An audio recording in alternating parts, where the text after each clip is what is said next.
Your contact with this information is no accident. Your search for truth and deeper meaning has led you here. But remember, the truth is not outside you. It comes from deep within you. There is more to this reality than you are being told. And we are all secretly asking ourselves the same questions. Who are we?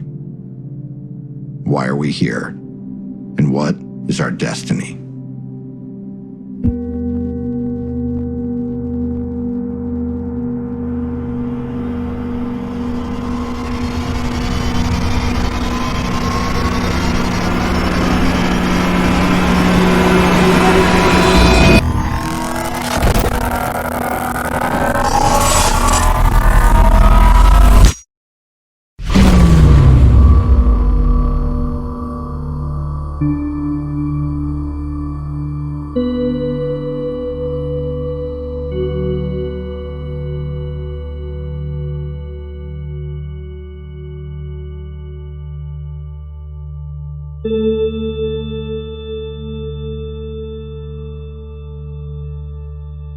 From the earliest age I can remember, I was having dreams of flying cylinders in my backyard at the house I grew up in.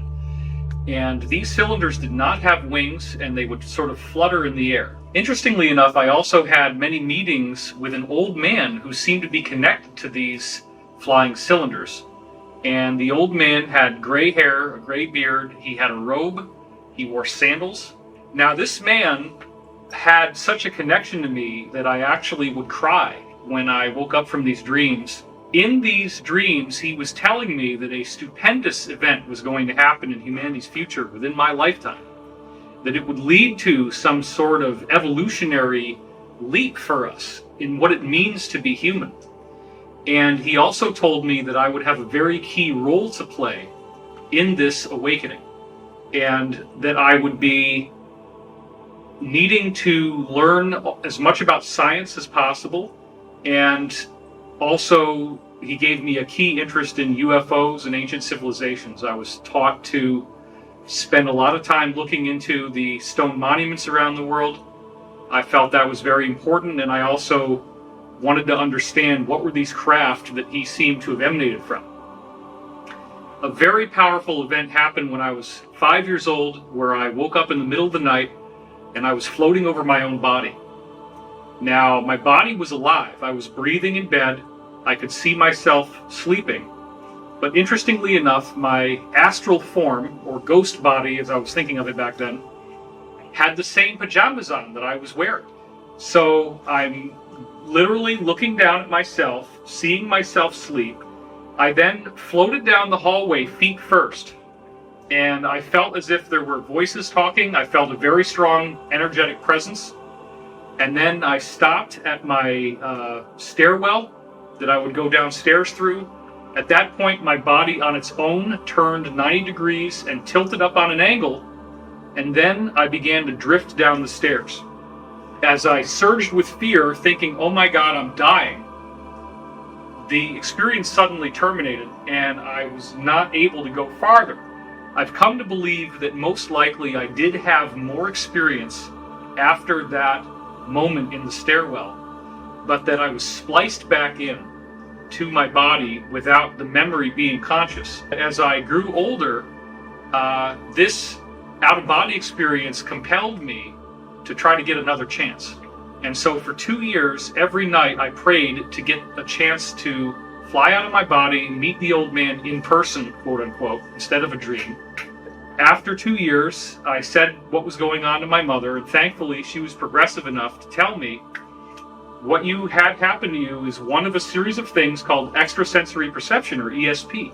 So literally, I'm a 7-year-old kid, and I go under the stairwell in the basement of the house, and sure enough, there's these paperback books, and one of them says ESP in big letters, and this was How to Make ESP Work For You by Harold Sherman.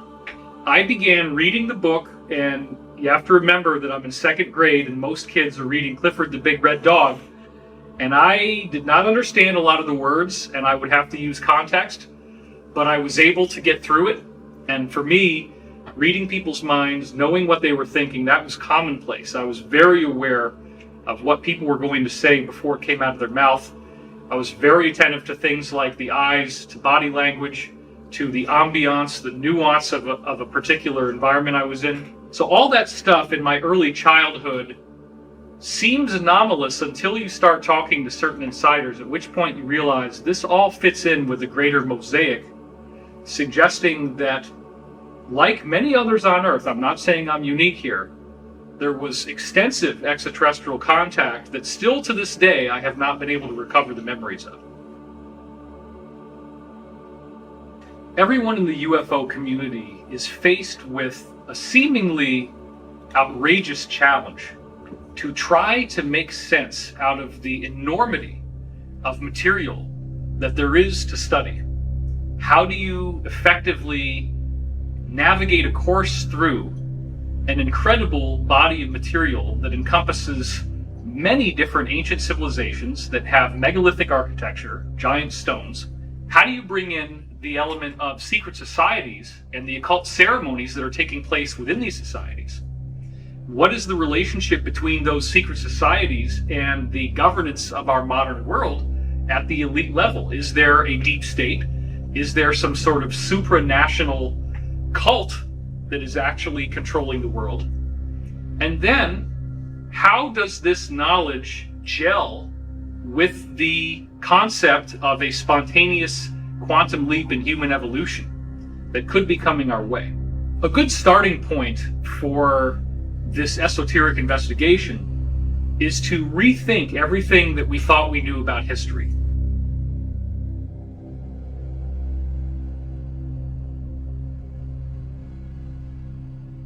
My name is Michael Cremo. I'm a researcher in human origins and antiquity, and that has led me into other questions related to human origins, evidence that goes beyond the timelines that modern science now accepts. Some people use the term OOP-ARTS. That means out-of-place artifacts. According to what most scientists now believe, humans existed in a very primitive state for many hundreds of thousands of years. Human ancestors like Australopithecus and Homo erectus, Neanderthal, and so on. They think, according to the standard ideas, that the first humans like us came into existence about 200,000 years ago. And they think the first civilized humans began to exist about 10,000 years ago. But if you look at some of these out-of-place artifacts, you can see some really amazing things. Some of them are pretty extreme. We have this very interesting area in Africa, and this area is called Klerksdorp. One of the more extreme examples were the Klerksdorp spheres. They're made of a naturally occurring type of iron ore called hematite. And these spheres, in multiple cases, have a very clear structure of 3 lines that are all parallel to each other directly along the equator. So, to me, that opens up the possibility that these metallic objects with these parallel grooves that go around the center of each one were made by someone with human-like intelligence. What's really interesting is they're found in mineral deposits in South Africa that are about 2 billion years old. They are clearly artificial. They are clearly not a geological formation. They were carved by someone. This opens up another huge category of information, which is what has been referred to as the ancient builder race. My name is Corey Good. I'm a secret space program whistleblower and a extraterrestrial contactee. Because of my access and clearance in the programs, I was able to learn a lot more than what is generally available about the history of our solar system. So during the time that I had this unprecedented access, I also started to look deeper into the history of our cosmos, and I started to find little bits and pieces about an ancient race that they refer to as the ancient builder race.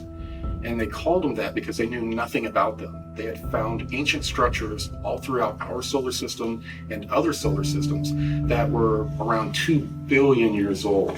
This is also a distinctly fascinating correlation because for many years I have found connections between what the insiders are telling me about the secret space program and a unique body of material called the Law of One. The Law of One material claims to be given to us by extraterrestrials through a telepathic communication. I lived with the people who did this telepathic communication for 2 years.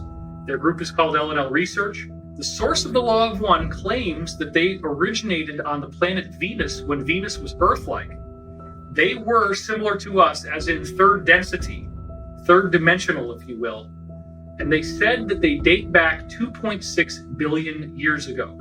Now that is amazing because we didn't know about the Klerksdorp spheres back then. And yet, the dating that they gave in the Law of One for when they were third dimensional like us is exactly the same as the dating of the Klerksdorp spheres.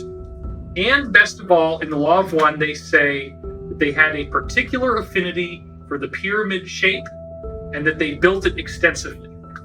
Therefore, it does appear that the solution to the mystery of who is the ancient builder race is that it was the group identifying now as Ra, the group that actually gave us the Law of One material, the same group that ultimately contacts Corey Good, appearing as blue avians, now in 6th density, billions of years later after they were like us.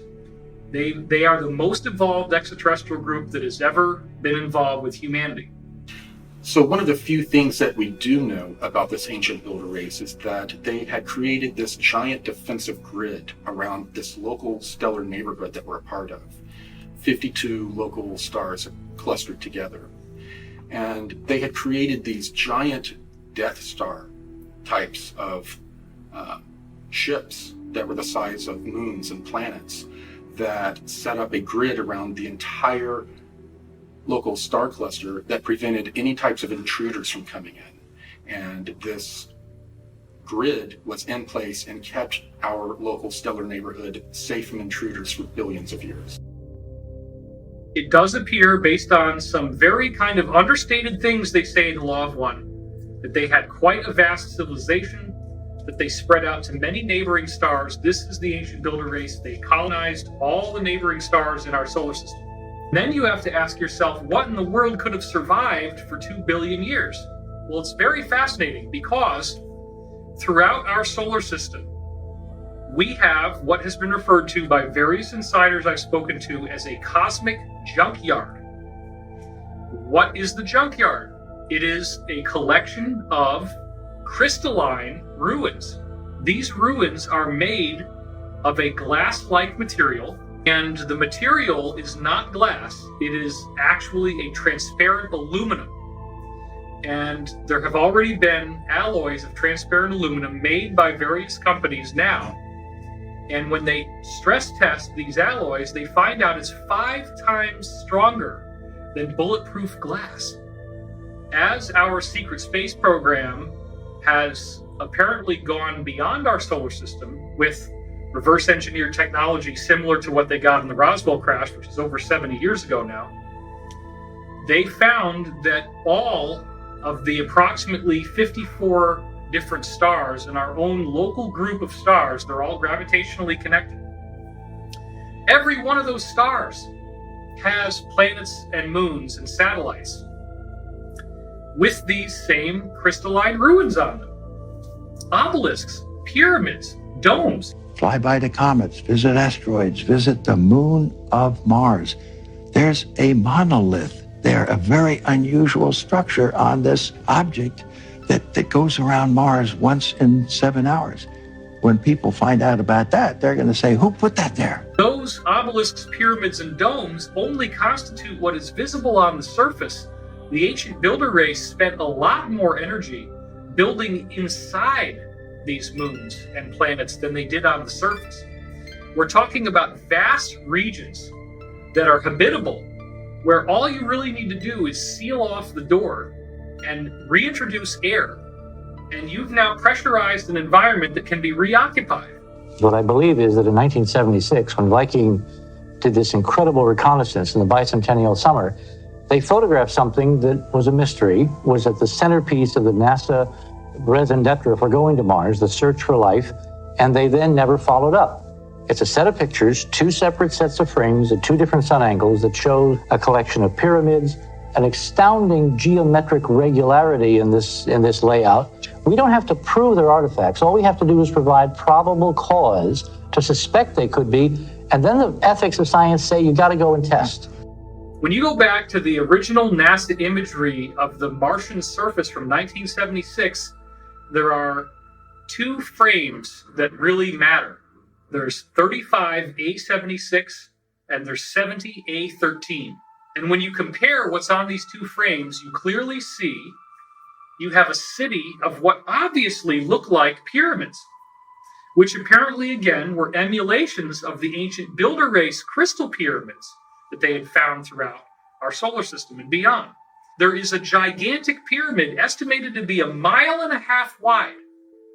And this pyramid is clearly pentagonal, 5-sided. But what is even more fascinating than that, there are 2 of the 5 corners at the top that are narrower than the others.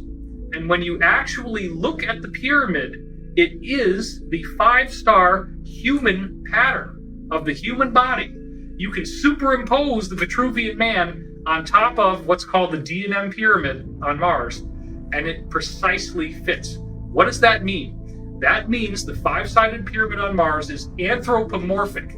It is a human image. It is a pyramid built in a human image. So believe it or not, pyramids and obelisks have been found on the moon, on Mars, and on other moons and satellites throughout our solar system that are very damaged and very, very old, over 2 billion years old.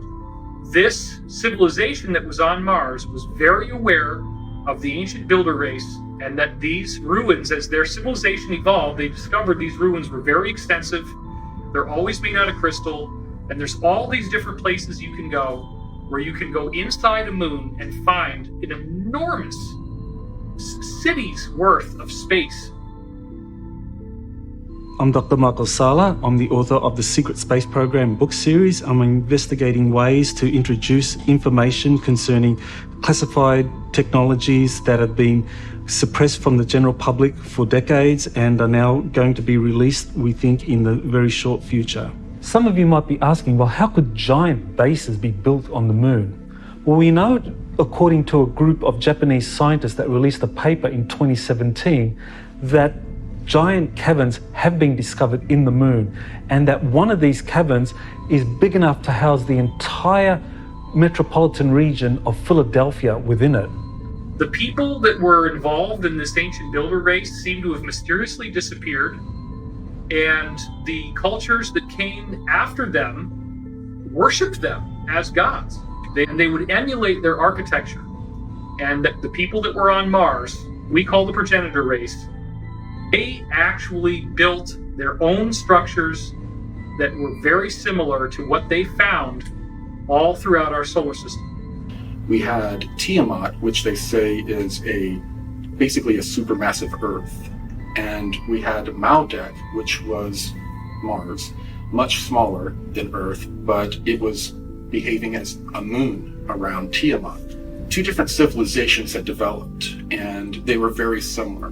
The beings on Tiamat, they all had these elongated skulls that we've seen in various studies, but they were slightly different. The beings on Tiamat were slightly taller and had different shaped skulls.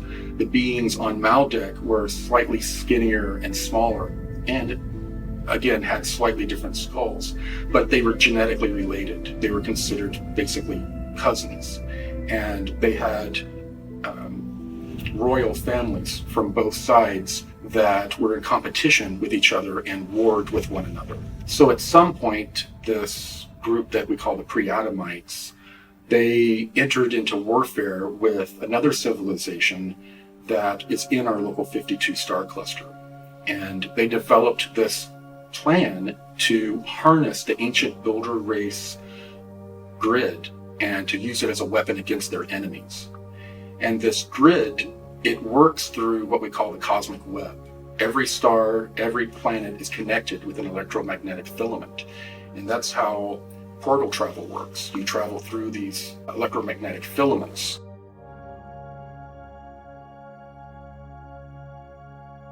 And it's been used by some top scientists. So it is an idea which actually had currency in the last century, in the 19th century. And for those who care to go back into history and look at the major scientific journals of that period, you'll notice that articles on the electrical nature of comets and the possible electrical activity on the sun were topics of discussion. Unfortunately, in the early part of the 20th century, all of that was more or less suppressed. Something that, of course, we're brought up to believe, and that is that gravity is the controlling influence in the universe. It's what causes the planets to orbit around the sun, and the moon around the earth, and to cause the tides upon the earth. All of that is true up to a point, but the thing to remember is that basically there is no understanding of gravity. Einstein's theory doesn't explain gravity. It has matter somehow affecting space in a way which is completely unphysical, in other words, warping empty space. There's no explanation as to how this might happen or what it even means. So we have more equations, but without any real meaning. What I'm suggesting is that we don't have an explanation for gravity, and until we do, we will not understand the limitations of that theory. 2017, on my website, I released 2 DIA reference documents that had never been released before. These documents were given to me by Washington, D.C. Beltway insiders, and they wanted me to release them on a certain date. My name is Jordan Sather. I'm an internet influencer, speaker, and journalist. So the interesting thing about these particular DIA documents, these documents that were written for the ATIP program that the DoD conducted between 2007 and 2012, these DIA documents, we've never actually been able to read them in the public domain. What's really interesting is that at the end of 2017, Corey Goode had actually released 2 of these 38 DIA scientific papers to the public in full. And this has actually shocked many of the people who even wrote these scientific papers. Dr. Eric Davis, he confirmed that Corey Goode was the first person to leak some of these papers out into the public. Corey Goode is unique because he's the first person that I know of that is both a contactee, someone who has had extensive contacts with extraterrestrial civilizations, while also being an insider of actually having worked in some of these compartmentalized programs. And what's even more significant about him is that he is trusted sufficiently by insiders to be given some of these documents, some of these defense intelligence reference documents, to basically release to the general public to get people up to speed with the possibility of these kinds of advanced technologies existing. These DIA documents support the idea that wormhole travel is actually possible through the cosmic web. Using this same web is how the ancient builder race built this galactic protection grid around our local star cluster. In this case, the pre-Adamites were trying to weaponize this natural system.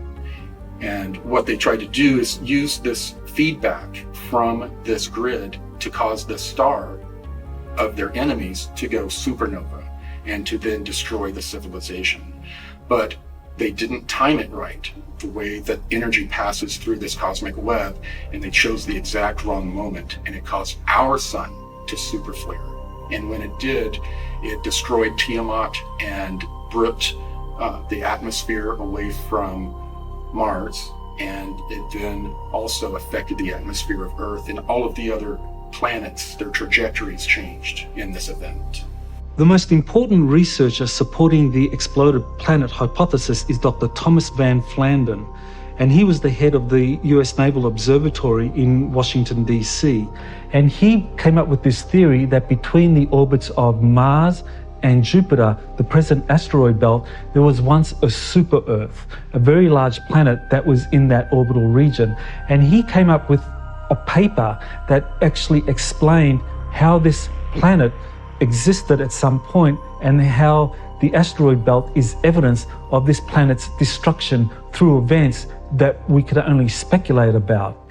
And Dr. Thomas Van Flandern supported this exploded planet hypothesis by studying the geology of Mars. And what he found was that half of Mars was basically 20 miles thicker than the other half. And that was evidence of it facing this exploding planet and receiving all the debris, and that this was also an explanation for why the atmosphere of Mars was suddenly evaporated hundreds of thousands of years ago. And I heard about it in secret programs that did much more research than Tom Van Flandern, where they called it codename Brilliant Pebbles. And one of the fascinating things when I first met Corey Goode was that he knew what the codename Brilliant Pebbles meant without me having to tell him. And I had already written it up, and I already had recordings of people telling me. That was one of many fascinating connections. So in the 1980s, scientists wanted to know what used to be where the asteroid belt is. They knew about Tiamat, but they didn't think there was enough debris there to actually corroborate that there was a planet there at one time. They developed this algorithm that traced back over time where these pieces would have been joined and would have been one piece, and where mathematically all of the other planets would have been. And they were able to extrapolate that yes, there was a planet that was in that location, but most of it had been blown further out of the orbit. Interestingly enough, though, there was a Project Brilliant Pebbles in 1987 by the beginnings of the secret space program, SDI, enacted by President Reagan, that had to do more with a missile shield. And often they would reuse, within a certain set of programs, they will reuse a program name so that they have plausible deniability of higher, more secretive programs. They would layer them within the same name. And that way, if someone would mention Brilliant Pebbles, one of the scientists would be able to say, oh, no, that just had to do with a missile shield. It had nothing to do with anything extraterrestrial. Has the transcript of a remote viewing session where the remote viewer was asked to look at what happened to Mars just before a cataclysm that occurred up to 1 million years ago.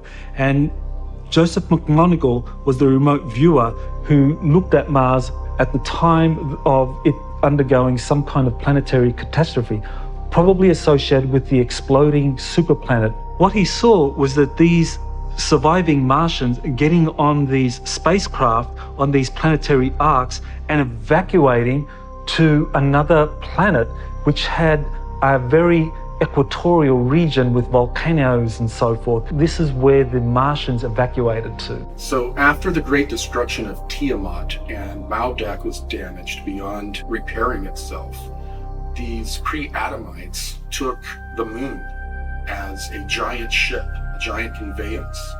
It was also in the vicinity of Tiamat. They hijacked the moon and flew it to the Earth. And they tidal locked it with the Earth to keep it in place. And they lived on the moon for thousands of years, observing the culture, the development of civilization going on the planet below, and at the same time having certain colonies down where they knew where ancient builder race remnants were. Survivors of the catastrophe that were in Earth's moon then suffered another massive cataclysm 55,000 years ago, which we now know was a solar flash, a massive emission of light, energy, and matter from the sun. Part of the problem when you have these solar flashes is that in addition to an enormous heating of the atmospheres and even the surface of planets that could be up to 1,000 degrees Celsius, we're literally talking about something that melts stone. You also have the sun throwing off a whole lot of debris, a whole lot of chunky, molten material that will physically strike the surface of planets and moons. This solar flash is what now is being called a micronova. A supernova is where a star completely explodes and nothing is left except for a red dwarf or brown dwarf, whereas the micronova causes an incredible flash to occur, but the star maintains its stability and its structure in the aftermath. And the latest NASA research that's only come out in the last year proves that there are multiple documented examples of micronovas everywhere we look. This is not uncommon. Stars do this naturally, and it is a very normal aspect of a given solar system. So after these pre-Adamite groups from Tiamat and Maldek had moved to the moon, they were there for thousands of years. And as we know now, the solar system goes through a cycle of destruction. We had another solar event that wreaked havoc on the moon. It would appear, based on the historical records, that the people living inside the moon did not know that this solar flash was going to happen. This was being kept secret from them. And I once had an insider who we call Bruce, who described that his faction of the military-industrial complex was only able to go inside the moon in these inner passageways a total of 6 times. But these were covert missions that they sent people in through. And they found a vast amount of control systems where you walk into the room and all the lights come on, and you have these big giant screens that are very wide, that have displays on them, and there's a control surface in front of it, and it was gorgeous. And it goes on for miles and miles and miles. And everywhere you look, there are these bodies that have not been cleaned up because the amount of square footage inside the moon is so vast, and the amount of death was so vast, that huge regions inside the moon have never been cleaned up. They've never been explored. There is a stench in there from the dead bodies still. And the remnants that survived that new catastrophe of pre-Adamites loaded up into their last 3 motherships from their home planets. And they flew those down to Earth. They were damaged, and it was more of a crash landing. Later on, when our secret space program located the remnants of these ships under the ice in Antarctica, they named them the Nina, the Pinta, and the Santa Maria. So when these 3 motherships crash landed, the pre-Adamites that inhabited them began to cannibalize the technology and materials to build out a great civilization. And this civilization would later be known as Atlantis. Another important historical reference to existence of advanced civilizations is Plato's description of Atlantis. He described an island continent with incredibly advanced technologies, with a wonderful canal system and concentric rings, that this was something that was built in a series of islands, and it was the center of a vast empire that existed beyond the Pillars of Hercules. And many people speculate as to where Atlantis is, but I believe Atlantis is probably the western portion of Antarctica, especially around the Palmer Peninsula, that this was, prior to 9700 BC, actually ice-free. They landed in Antarctica, where there is apparently a pyramid that, if you could see it without the ice, is much larger than the Great Pyramid of Giza. And that pyramid also represented a landmark for the surface feature of something that is predominantly underground. There are enormous ancient builder race ruins underneath the surface in Antarctica. The progenitors crash landed in Antarctica, but at the time the Earth was on a different axial tilt, and Antarctica was not covered by ice. In the 15th century, the Peri Reis map was produced, And what it shows is the coastline of North and South America, Africa, as well as what appears to be Antarctica, the Palmer Peninsula, as well as part of New Schwabenland. Now, this was well before Antarctica was discovered. When we explore the idea of Antarctica being ice-free, we have to look at the evidence of pole shifts. And the person who's most associated with theories of pole shifts is Charles Hapgood, who wrote a book called The Earth's Shifting Crust. And his book was supported by Albert Einstein, who wrote the foreword to it, and basically believed that Hapgood was correct in terms of his theory, how the pole shifts approximately 40 degrees from one age to another age. This pre-Adamite group, while their civilization was thriving on Tiamat and Maldek, they became very, very proficient geneticists. And they brought that with them to the Earth. And when they got to the Earth, they found inhabitants that were humanoid beings. They then started to play around with the genetics of these early humans and developed them into a number of different species, including hybrids with animals that they used as a slave force. So the people who crash landed in what we now call Antarctica began to introduce their DNA into genetic human stocks from Earth. And those people who were cloned out had elongated skulls. There were apparently two royal lineages that go all the way back to the source planets themselves, and they have slightly different physiologies. When you look at the elongated skulls, some of the elongated skulls have a distinct bun-like bump that looks almost like there's a ball there, the surface of a ball. Other elongated skulls that you'll notice have a very smooth slope and do not have that bump. This apparently refers to the two major types of extraterrestrial lineages from this exploded planet. So the pre-Adamites thrived for thousands of years and became the Atlanteans. 11,800 years ago, our sun had another micronova, and this was one of the more severe micronovas. And as the ejecta from the micronova left the sun, it impacted the moon and also Earth. According to the maps Charles Hapgood supplied and ice core samples, two British researchers, Rand Flem-Ath and his wife Rose Flem-Ath, wrote a book called Atlantis Under the Ice. What that book shows is that West Antarctica, the Palmer Peninsula in particular, was actually 40 degrees north of its present location in the temperate zone. And that approximately 9700 BC, this is when this coincides with what Plato described as the time Atlantis collapsed into the ocean, that this is when the pole shift occurred.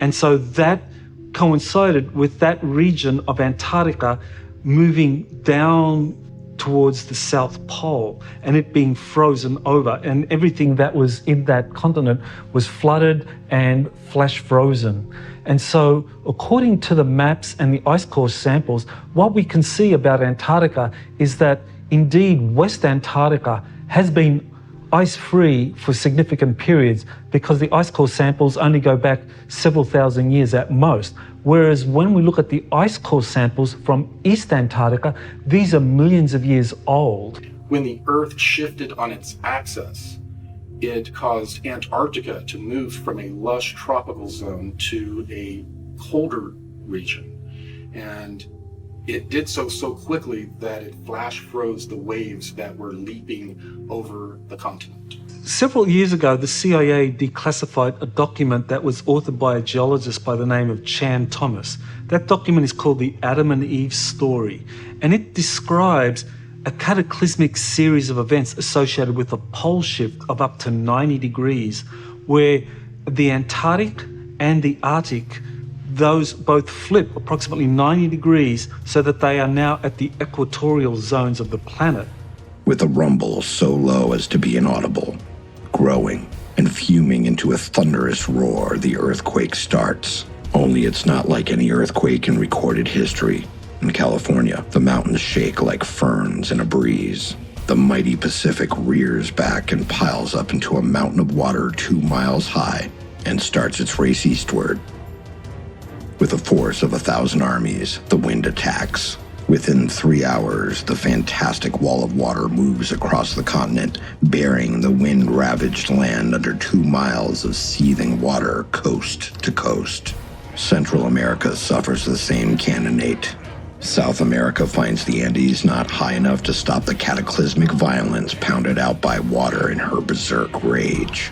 In less than a day, Ecuador, Peru, Western Brazil are shaken madly by the devastating earthquake, burned by Mother Earth fire, buried under cubic miles of torrential Pacific seas, and then turned into a frozen hell. Everything freezes. Man, beast, plant, and mud are all rock hard in less than 4 hours. Europe cannot escape the onslaught. Western Africa and the sands of the Sahara vanish in nature's wrath. The area bounded by the Congo, South Africa, and Kenya suffers only severe earthquakes and wind. Survivors there marvel at the sun standing still in the sky for nearly half a day. As the Arctic basin leaves its polar home, eastern Siberia, Manchuria, China, and Burma are subjected to the same annihilation as South America. Wind, earth fire, inundation, and freezing. The Bay of Bengal Basin, just east of India, is now at the North Pole. The Pacific Ocean, just west of Peru, is at the South Pole. Australia is the new unexplored continent in the world's temperate zone, with only a few handfuls of survivors populating its vastness. The cataclysm has done its work well and drives the pitiful few who survive into a new Stone Age. Once more, the Earth has shifted its shelf, with the poles moving almost to the equator in a fraction of a day.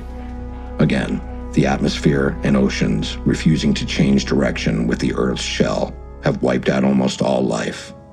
After this tumble, we'll join Noah, Adam and Eve, Atlantis, Mu, and Olympus. When we look at ice core samples, it doesn't support a pole shift occurring to that extent, not 90 degrees, but certainly 40 degrees or less. That's what the ice core samples support. These cataclysms would result in large loss of life throughout the planet, and that there would be portions of the planet, however, that would escape the worst of these winds and of these tsunamis, and those would be the survivors that would build civilization again from the ashes of that great catastrophe. Thanks to the insider testimony of Corey Goode, we have now discovered that the people with the elongated skulls are survivors of a catastrophe that took place in our solar system. And what I find uniquely fascinating is that once they crash landed on Earth 55,000 years ago, they quickly made a treaty with each other. Even though they were at war, they decided to coexist on the Earth. And one lineage said, we will take what we would now call Africa and Europe. The other lineage said, we will take South America, North America, and the eastern half of Asia. Now, what is really fascinating is that you look at the pyramid architecture that occurred in the aftermath of this treaty, and what you have is each of these original lineages having a unique architectural style. So let's talk, for example, about the pyramids that you see in Egypt and in other areas of Africa, and how those pyramids have smooth walls going up that are very distinctly not terraced.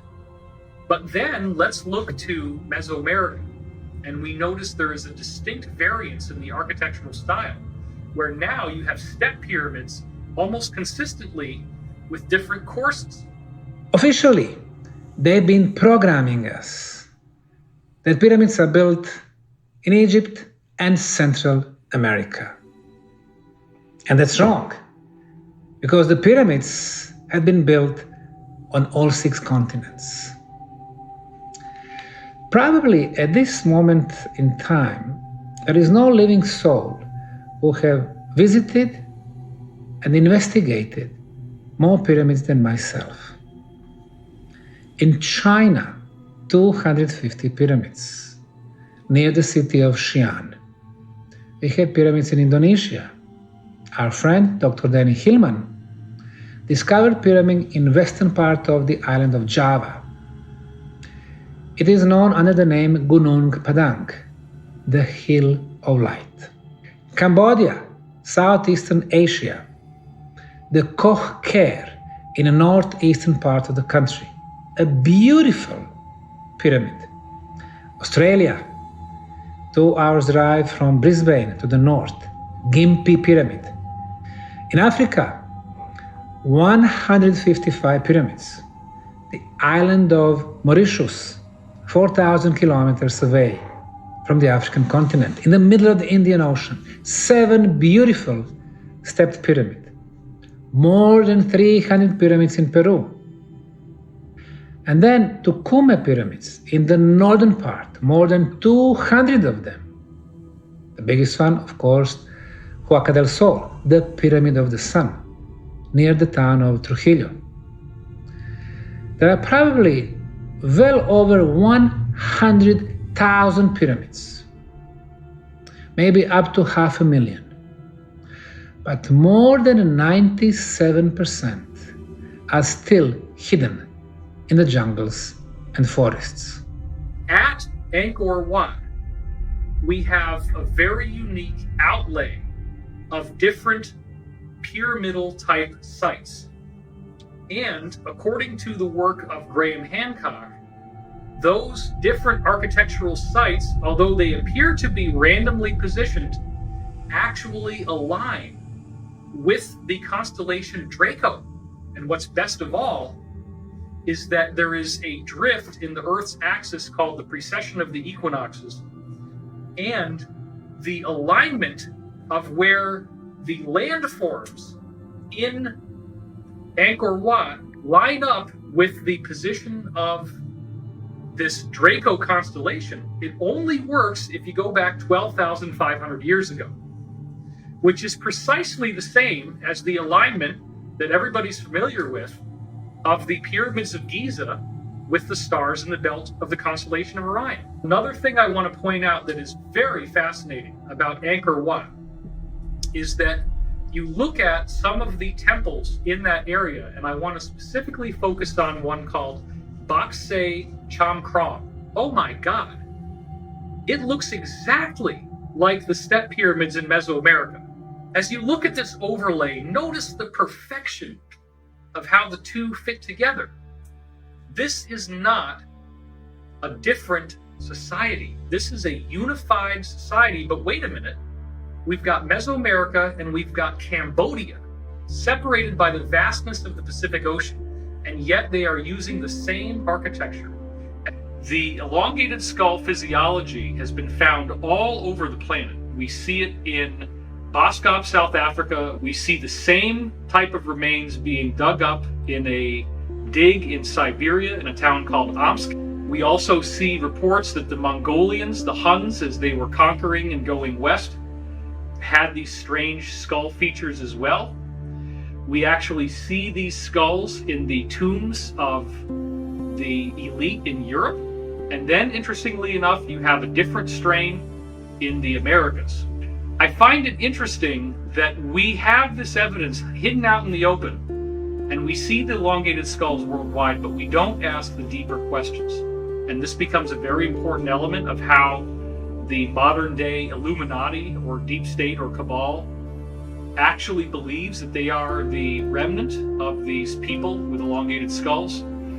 The deep state consists of the Rothschilds, the British royal family, the Vatican, and the Chabad cult, which many Jews do not consider to be Jewish. They consider it to be a Khazarian criminal organization. The secret societies are higher than the countries in terms of the loyalties of their membership.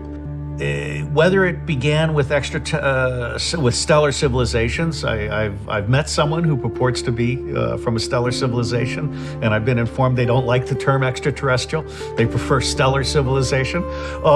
Be that as it may, whether you believe in extraterrestrial stuff or not, it's clear that here on Earth there's a 1%, there's a 99%. And in 2012, the forces of good started to win. And the Mayans and others had predicted this. And I think the way I explain it to myself is that the collective meditation and prayer that was being done ended up bringing in the positive stellar civilizations. And now the negative stellar civilizations are on the run, and the elites are on the run. Now, the good news is I think human beings are an experiment in free will. And I believe that if we can resurrect our individual sovereignty, there is no power in the galaxy that can stand up to us.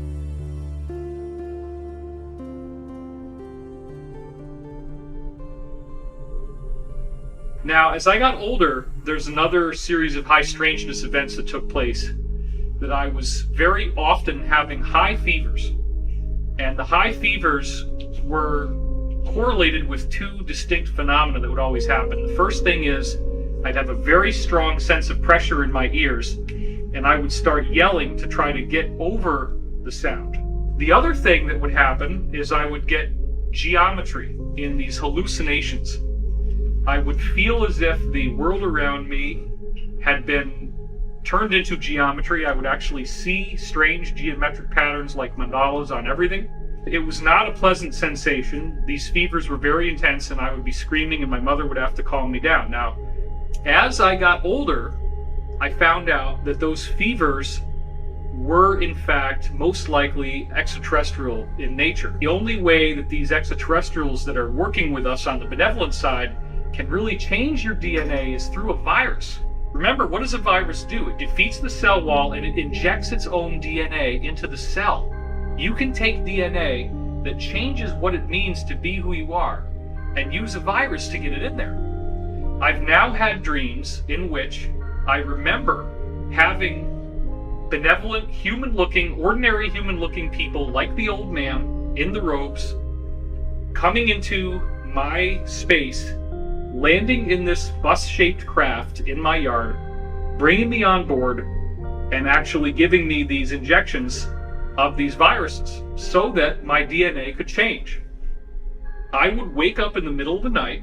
I would be on some sort of program that I didn't consciously have any objection to, where I would assume it was time to go to school. And I would walk out the side door like I always do to go to school, and then I would notice everything is black, what the heck is going on? And I'd turn around and I'd go back into the house. Again, this is in the high strangeness category, but it now appears that when that was happening, that I was getting spliced back in to that moment where I'm standing there with my backpack, and I have lost the memories of what would happen from the moment I'm standing there to the moment that I get put back in the same space. This is a very common element that you read about in contactee literature regarding extraterrestrials. So it appears that in these cases, I was being brought on board, again, some kind of extraterrestrial craft, that there was education taking place, there was training. These trips could have lasted for weeks, and then they just edit me back into where I left. There does appear to be a whole aspect of my life that I don't have conscious access to. And there were insiders I've spoken to who actually said that because of my unique family background, the Wilcox family was English aristocracy, and we were all out of Yorkshire originally, that I do have some of this alien DNA already. Right now, millions of people on this planet are already in contact with extraterrestrials, and they don't even realize it.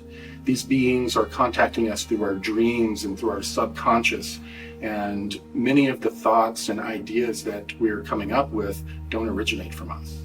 The purpose of contacting people through their dreams and subconscious is to acclimate them and prepare them for open face-to-face contact. Well, I'm James Gilliland, and we're here at ESETI Ranch. Well, ESETI stands for Enlightened Contact with Extraterrestrial Intelligence. Yeah, the beginning of ESETI actually came in visions. And I kept seeing visions of this massive mountain. And when I first came on the property, it was just unbelievable. It was like a movie out of the Old Testament or something. The mountain clouds started changing. There's a giant lenticular cloud. It was lit up orange underneath.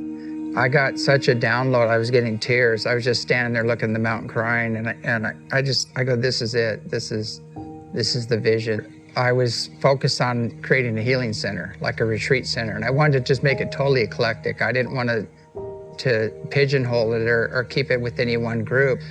And about probably halfway through of building this center, they started showing up. The ships started showing up.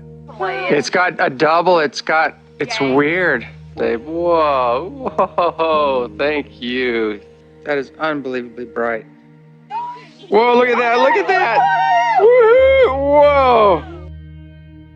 And the first encounter was an all-day meditation. I was meditating, and I had a beautiful transmission coming to me about the earth and humanity and our ancient history, who we are and how we've gotten to where we are and what needs to happen to heal, to clean up the planet and the consciousness here. And so I asked them, where are you coming from? And they said, actually, we're on a ship. And I didn't even make it to the door, and my sister and her friends came up banging on the door, and they go, did you see it? Did you see it? And I said, see what? There was a huge light ship hovering right over the house here. So that was my first encounter where I realized I needed to start doing some research on tying in the higher dimensional beings and the spiritually and technologically advanced off-world visitors into the spirituality side of things. When you go within and start expanding in consciousness, we find out we're not just a body and a personality, we're a spirit and a soul, and that's a multidimensional aspect of ourselves. And so as you expand in awareness, you start taking in these other dimensions, and contact is a natural occurrence when that happens. My name is Barry Littleton. I do stock trading, level 2 options, and I also am involved in social services. In the UFO field, I'm kind of just stepping forward. It started off with childhood experiences, so that's one of the things, but then I went into what I call adult onset experiences, which included missing time. So we're looking almost 20 hours of my life was missing behind being upon board these ships. When I talk about it now, it sounds very uniform, but it took a lifetime to put the pieces together. Instead, I was more into hiding it to a degree and trying to just be normal and whatever it took to kind of try to blend in instead of talk about these experiences, anything like what I'm doing now. I always heard it as termed as demonic and dealing with demons, and that labels somebody as demons and crazy and puts the most negative connotation on it possible. So that's one problem I think there is there, and that's a real way to block people from talking about this and ever coming forward. These beings, they never would give me any revelations about the future, but they only gave me information concerning the earth and always the technologies, and there was a lot of love energy that came off them. Enough to where being in the presence of a non-human, it would somewhat chill you out because it's not just a normal thing, and there's a great risk of panic there, but the type of vibration coming off them, coming off their biofields, was very calming. It started off with a being that was insectoid, and when he would come and interact with me in my daily life, he was doing something with the optic nerves, I'm sure of that, to make him appear even more human. But when I saw him on board craft, he was definitely insectoid and ancient. Smaller, okay? That'd be the first being that stepped forward to me. There was another one stepped forward that was Mana, but looks like Earth's brain coral is the way this being's head looked, okay? And taller, but very peaceful and also very scientific to a degree. I've also seen small blue beings that claim to be from Andromeda, maybe about 2.5 feet tall, I would say. And those are some. And then there's the other portion that I had a hard time dealing with because there's no frame of reference for this, is that beings that are on board these crafts that are non-corporeal, non-physical, they have different containers for their consciousness, like plasma or light configurations. The inside of the crafts themselves that I've seen look like type of a fungus, a type of a hard mushroom that's slightly different. So that told me that these craft are actually organic. If we're going to become a type 1 civilization, we need to start just not incorporating the spiritual, but also the organic components into our space travel, definitely. I believe what is happening on the planet right now is a shift in consciousness. And meaning not, I've heard it called other things such as ascension, we're going to go to another dimension. I've heard all these things, but I think in reality, it's a shift of consciousness. Because at least in my opinion, 85 to 90% of our population has had extreme contact, but they can't remember it. They're unaware of it due to the fact our perception is so molded. Internet has helped with starting communication amongst what I call melanin dominant contactees, experiencers. And like I said, it was the indoctrination of religion that kind of stopped that to a degree. But right now, I think that the fact that certain people are coming forward and taking it through darts, a few darts, is making it more accessible to others and others more comfortable about it. I believe they are reaching out because they're wanting right now to help us with this shift in consciousness. And what has been shown to me is humanity does have a type of free will, but we're not going to be allowed to destroy the earth anymore. Yeah, my name is Robert Salas. I'm had experience in the 60s at Malmstrom Air Force Base as a missile launch officer. When this incident happened, right afterwards, we were ordered to sign a non-disclosure statement, and that had very strict penalties if we broke that. The incident was classified. However, since it had been a long period of time, they were going to declassify what I'll call the Echo flight shutdown of 10 missiles. The Echo flight incident happened March 16th, 1967. Ours happened 8 days later, March 24th, 67. In addition to that, there have been many other incidents involving UFOs at nuclear missile sites. It happened again at Minot in 1968. It happened at Whiteman Air Force Base, right, and other bases, similar incidents. It took time to get to the point where I realized that we were certainly not alone in the universe. And I had plenty of time, of course, because I couldn't talk about it. But eventually I did get to that point, and it was a kind of awakening that what we were doing on Earth here, building up nuclear stockpiles, having the ability to completely destroy every living thing on the planet, was not acceptable, not only to us, but to others in the cosmos. The bombings of Hiroshima and Nagasaki still haunt me. I think about that a lot. And the fact that we could easily be involved in nuclear war today. We've done it with Chernobyl, we've done it with Fukushima. That's immoral. It's immoral to the whole human race. We can't just adopt the morals or ethics of one particular country or group of people. We're talking about humanity as a whole and how we fit into the cosmos. You know, we are, it should be obvious to everyone by now that we are not alone. And it's ridiculous to think that we are. And the entities have spoken. They have said, you should not have nuclear weapons. My name's Peter Maxwell Slattery, and I'm from Australia, and I'm a lifelong experiencer with probably the largest catalogue of UFOs, paranormal activity captured on camera and video in the world. There's so many different types of crafts that I've filmed, whether they look like they're plasma, they're morphing, changing shape, these egg-shaped type crafts, pearls, and that's, you know, we look at the translated word of Buddha, they talk about pearls in the sky that brought the gods down to earth to visit man. I've always been an experiencer since a young age. It started off with telepathy. Not long after that, I started to see grey aliens, but they were white. I didn't know if they were alien, you know, angels, demons. I just didn't know what it was. My journey with coming out about my experiences was the hardest thing I have and ever will do, in my opinion. I've been shot at. I've had death threats. I get hate mail almost on a daily basis. And I didn't ask to go on the news or to talk about this.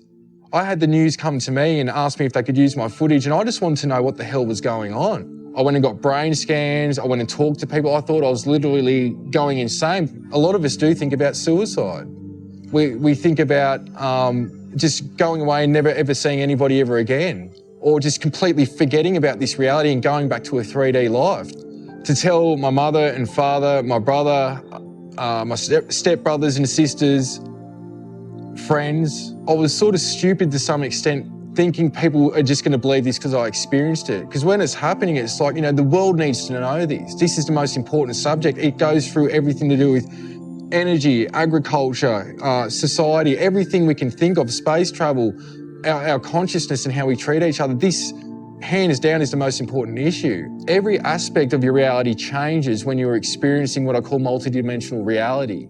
An experience that I've had that really touched my heart with the start of all this was I was in my lounge room and broad daylight, middle of the day, and I was approached to what I can only call is liquid blue light beings. Now, before this experience, I'd seen these liquid blue light orbs coming in and out of my house.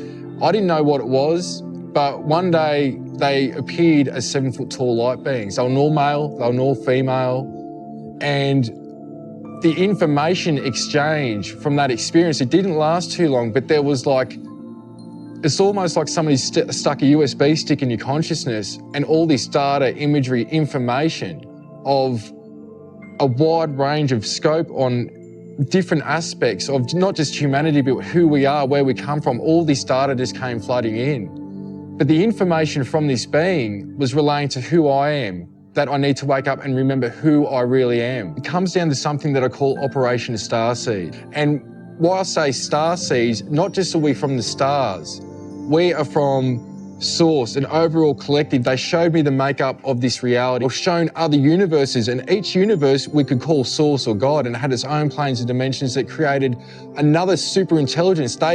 These universes were cell of a bigger intelligence. And so from that understanding and that experience, they were showing me that we've come down the planes and dimensions, the strongest souls right now, to help uplift the consciousness evolution here. We're here for conscious evolution to help humanity help themselves. So what we have on Earth is a wide variety of different extraterrestrial races that cherry-picked DNA from all over the galaxy. Let's look at this particular population, let's look at this particular population, all of which are fundamentally human. That's a common element of everybody in the galaxy. But this particular race has a unique spiritual sense, and this particular race has telekinesis. This particular race is very telepathic. Can we identify the gene that made them have telekinesis or telepathy or made them uniquely resilient? And can we chop that out and then make our own designer humans that have the best of everything? Over 60 of these genetic farmer race groups came together and formed a super federation. And this super federation was formed to help them manage this great experiment that was made up of 22 different genetic experiments on human beings on this planet. Some of the examples of how they would make these genetic changes is that they would use viruses as delivery systems. They would make changes to certain genetic markers or genome in this virus and use the virus as a delivery system. And not only did the virus deliver the genetic changes to the civilizations they were working on, but they also were used to call off the weaker genetics and allow the experiment to thrive. These genetic programs were developed to boost or enhance the natural evolution or ascension of the beings on the planet. And what they would do is they would take a genetic approach where they would tinker with our genetics, and instead of allowing eons of time for genetic changes to occur, they would cause them almost instantaneously. So on our planet, we have all of these different genetic experiments that are in some cases competing with each other. To prevent these experiments from mixing with each other or wiping each other out, they began to develop social norms and different ways for these cultures to self-police and protect their own genetic experiment from being interfered with. So as they're helping us evolve genetically, they're also helping us evolve on a consciousness level. They bring us various belief systems, religions. They instill social norms in us that help us self-police ourselves and manicure our consciousness along with our genetics to develop them in tandem. Even today, these experiments are compartmentalized through religion, language, geographic location, and culture. And there's also a cosmic component. The goal is that eventually the civilization that they're experimenting on and working on become self-guiding. They get to a point to where they control their own genetics and their own consciousness development, as well as join this super federation in going out to other planets and assisting those civilizations in the same process. Now that we've developed to a point of traveling the cosmos ourselves, we've gotten to a point to where we're self-managing ourselves, and this super federation is being disbanded, and we're taking over our own genetic and spiritual development. As a result of all of this, the infrastructure that has been built out secretly in our solar system will now be handed over to the rest of humanity. Another very important point to note here is that the DNA changes that the genetic farmers put in us are at this point still predominantly dormant. They are, if you will, locked up in the 95+% of our DNA that appears to be not normally used, that our scientists call junk DNA. We only use about 5 to 10% of our DNA for building our body. They call these coding DNA sequences, meaning that they code proteins to make our physical body with. 90 to 95% of our DNA is non-coding DNA. In other words, mainstream science has no idea what this DNA really does. They call it, quote, junk DNA. Why would any sort of intelligent designer put junk in our body? Put something in our body that's useless? That wouldn't happen. In fact, what I believe is that this 90 to 95% of junk DNA is actually used metaphysically. It's used for our consciousness in ways that we just don't really understand yet. My name is John D'Souza. I was an FBI special agent for 25 years. One of the things that I notice at the FBI and in any law enforcement group really is that they are demonstrative of the larger rule that there's always a percentage in any segment that demonstrate these extraordinary powers, these extraordinary abilities, 5, 6, 7%. Luckily for us, they save extraordinary numbers of people's lives using those abilities. I think what sets these people, this segment of the population, what sets them apart from everyone else is that they have some kind of marker that designates them as having parts of their DNA activated that the majority of the population doesn't have. And that's something that's evident no matter where you go in every group. There's always that segment, that remainder of people that they just activate. One of the first great experiences of the paranormal that was shared by me and hundreds of other law enforcement officers was what we called the Indigo Kids of 9/11. This was groups of little kids as young as 5, 6, 7 years old, all over the United States, that in the weeks and just days before the 9/11 terrorist attacks, they had cognitive experiences of what was going to happen. And they displayed those experiences the way the little kids would. At school, sometimes they did it with drawings, with finger paints, with arts and crafts, representing burning buildings where people were jumping out of the buildings. And no one really paid that much attention to it until 9/11 happened. And then we set up all these intel centers saying, report anything at all that occurred just before 9/11, anything suspicious, anything at all, doesn't matter what it is. And people did. People reported these little kids. They reported them as having dreams and visions and arts and crafts representing what happened on 9/11. So we had to go investigate these little kids for possible connection to terrorism and their parents. We had to go question them, and we did. And in every case, they had a vision, they had a sense, they had a remote viewing, they had something of that sort, and there was no physical explanation how they could have known. And that's the Indigo Kids of 9/11. It's very evident to me that corporations and government intel agencies are very intent on monitoring and identifying everyone who's had these anomalous experiences, because they want to identify them, because later on, they're probably going to scoop them up. It's like gun registration. You got to know where the guns are so you can get them all later on. Now, certain cosmic laws were established for these genetic experiments. To avoid violating these cosmic laws, some of these ET genetic farmer races would incarnate as humans and allow themselves to be experimented upon. These genetic farmer races would also incarnate here for raising our consciousness. We have various people like Tesla and Einstein who are most likely starseeds or incarnates of these extraterrestrials. These people brought philosophies and scientific principles that radically changed our civilization. One of my favorite quotes from Nikola Tesla is that he said the gift of mental power comes from God, the divine being, and if we concentrate our minds on that truth, we become in tune with this great power.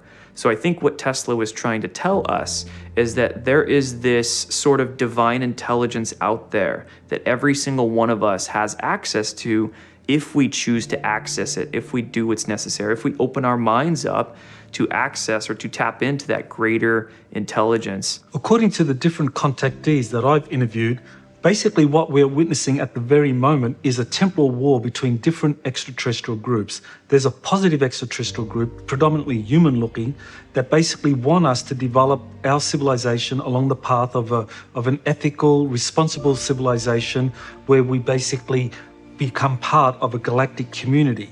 There's another extraterrestrial group that are aggressive and they want the Earth to be basically develop along the lines of a tyrannical civilization. In a way, these 22 experiments were similar to competing term papers.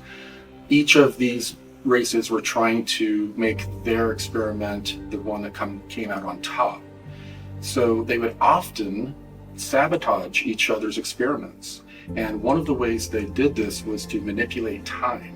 And this is what led to the Mandela effect that we're experiencing today. The Mandela effect is this idea that people have different recollections of historical events. The most famous one is some people remember Nelson Mandela dying in prison and others don't. What the Mandela effect represents is it's an echo of this temporal war that different extraterrestrial groups are trying to take us down one timeline or the other, depending on which faction is dominant at any time. There's a long history of colonization projects and starting over. The best evidence of that is called Gosford glyphs in Australia. So the first landings were actually in Australia, not in Africa. It's written in the stone on the Gosford glyphs, and it talks about how a ship came down. There was a Denisovian man, the original man that was here. They added their genetics to him, and they created the hybrids. When they did this, they manipulated to create basically the Aboriginal, the original people. And it was so they could incarnate into that body and have the Earth human experience. When I talked to the king of the Raven tribe, Ulukai Brendan Murray, a lot of his information tied in with James and myself through contacts. The tribe used to meet the star people there. And then what happened was it was all positive and consensual. But then something happened with time where other beings were turning up and started to actually remove people from that site and take them on their crafts. And in a time when the human DNA had that multi-strain, 6 double helixes instead of the 2 that we've been hinted to, where the people would transform and escape the kidnappings from these crafts. And the older people informed me that they were taking people off to other continents and creating new humans out of our DNA here.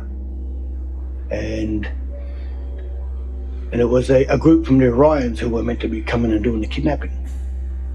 A negative ET group. Right across this continent, the DNA become attached to the land and the land attached to the actual DNA. We are no different to the planet itself. We're just a fractal. I know that there was 7 major forms of our DNA created in the first place. And I know that some people talk about when there was 7 major forms of DNA was first created, that they created another, like a future form of another 5, like semitones, for the development of the interbreeding, so that when these different physical aspects come together to create new life, then the soul structure was different as well from the previous generations. So that soul structure was already implemented in the ethos. So it's like music, there's 7 major tones, 5 semitones, which makes 12. The creators understood that there was a time when these 7 major forms of humans were going to start to mingle. And so they allotted these 5 extra tones or semitones for them people to be interbred with and to become interracial. Now, a lot of elders, whether it's in America or Australia or other cultures, they talk about that they were seeded by the Pleiadians. We also have a lot of rock paintings and cave art depicting what we call the Wandjina, the sky beings. My name is Clifford Mahudi. I'm a Zuni Pueblo Indian, and I have been working to get a lot of information among the indigenous groups, especially the North American Indians and our neighbors to the south, our brothers and sisters, the Mesoamerican Indian people. And I'm doing this because it is about time that we start gathering the information to convey and pass on to future generations.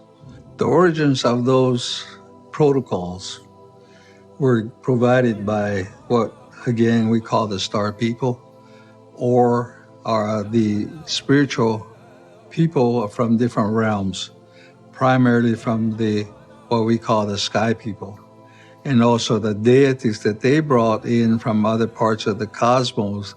They were put in place so that they have one way of worship. If you look at it in terms of the origin of what we are going, we started out is that technology and spirituality were in connected, real tight in the beginning, and throughout the ages they separated technology away from the spirituality, and then it becomes a hard science. And somewhere in that path, man invented religion. Religion was primarily for 3 basic reasons. First of all, it was fear, and of course the other one was control, and the third one was greed. And so it worked against spirituality. The indigenous community had technology that was performed through the conscious methodology. For example, there was remote viewing. I'm John Vivanco, and I've been in remote viewing for over 20 years. I was working in a civilian think tank. We were civilian operation, yet we were utilized by some of those in government. And usually the stuff in government was bizarre things. It was never normal type stuff. There's one case that we've really dug into, and that's the case of J.C. Brown. He claims that he came across a cave that went, 11, 14 miles underground. And he came across what he called the village, eventually he called the village, which was these cutout rooms. In these rooms, he found giant mummies that were up to 12 feet tall. We decided to take this case, see if we can find out first if it's real. What's going on here? Digging into these giants, we went further, right? So we also go and we identify the location where we can find them, the whole 9 yards. But as far as the giants are concerned, these are from an ancient civilization. These beings have been on Earth for a very long time. When we looked at where they originally came from, it was a seeding on one side, like humans, for instance, and then alien intervention, where they had genetically manipulated this species to be the way they are. And what happened with them was that there was a major cataclysm. This is probably around the time of the flood, so they were still around. And a major cataclysm occurred, especially up in the flooding, up in the Pacific Northwest, that wiped them out. And this cave system that these guys went to, these giants went to, was them trying to escape and get out of the way of this cataclysm. Now, you had humans who survived this cataclysm. Whenever the Earth would have a catastrophic episode, these genetic farmer races would take the civilizations they were experimenting on underground to protect their experiments. You've got petroglyphs up in the Lava Beds National Monument in Northern California who they're describing the cataclysm. They're describing something that happened with the sun that destroyed a huge part of the Earth. And so these giants were wiped out in part by that and in part by, well, Native Americans. I mean, they hunted them down and they killed them. And I don't know how intelligent the giants were. We don't get them as being extremely intelligent. We get Native Americans, Native Indians, humans, this new version of humans as being extremely intelligent compared to them and able to just eradicate them because these giants would end up eating them. They would capture them and eat them. We looked at the reality of his find, and then we also looked at what he was doing at the moment he claims that he found it. And those two things lined up. So we're getting giant mummies. We're getting weaponry. We're getting strange symbols on copper plates. Everything that he claimed that he found, we saw in our remote viewing data. This copper scrolls are 20,000 years old. They've been dated. And it took me 42 years to decipher, I think 15%, maybe less than that. Why are they hard to decipher? Because they're in a different language. They're in a vibrational language that you read it with a wet finger, and you're taught that chant, and you chant it over and over and over until that almost like Braille. When you go over it, you feel a slight tingle on your fingers. And you keep translating that in picture forms in your, it's not even in your mind, outside of your mind. So when I run my hands over, there's probably 4,000 to 5,000 flips, I would call them. They're triangles, and they have different symbolism on it. So you touch the symbolism, it brings you into the library. And the Copper Scrolls gives us instructions on technology, history, timelines, inverted timelines, different math to calculate those timelines. They explain about different physics, about 140 different ways of doing math. The Copper Scrolls, we don't think they're from here. The Copper Scrolls has been mentioned through the Bible, through a lot of the ancient texts. The Mormons have part of the Copper Scrolls, the Catholic faith has it, the government has some of it, and there's other organizations that have parts of it. And there's still some of the Copper Scrolls that are still buried that we know where they are.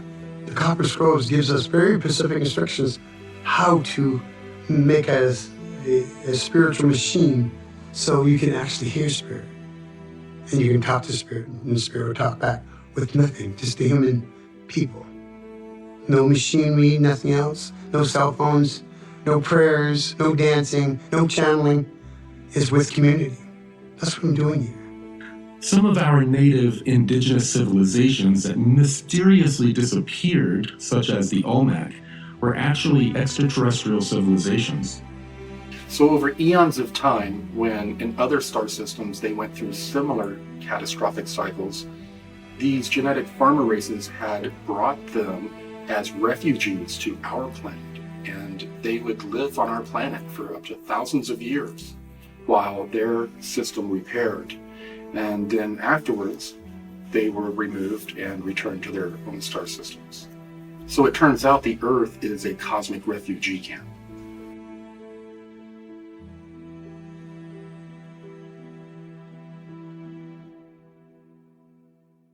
So it's very important to note that the things that we look at in the Bible as being metaphorical are actually real stories. They are real pieces of information. And this includes the idea of Jesus arriving. So the actual group that Jesus came to oppose then takes over his message, and then, as of 325 AD, creates the New Testament. where they very selectively manicured Jesus' message to remove the teachings that they thought were anathema to their agenda.